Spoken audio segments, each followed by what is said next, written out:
Seperti ini ya nasi goreng merahnya. Kita satu paket ya. Tuh ada nasi goreng merah. Nasi goreng wong Palembang. Memang lemaknya. Ini nasi goreng merah namanya ya. Dimakan dengan nih ada tumisan daging ya. Terus ada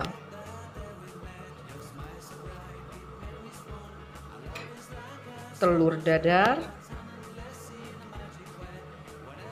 Nih ada acar timun ya. Nih acar timun yang segar ya. Terus ada sambal merahnya.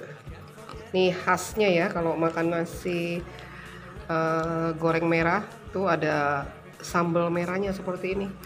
Rasanya manis, gurih, wow lemaknya. Terus nih emping, kerupuknya emping ya.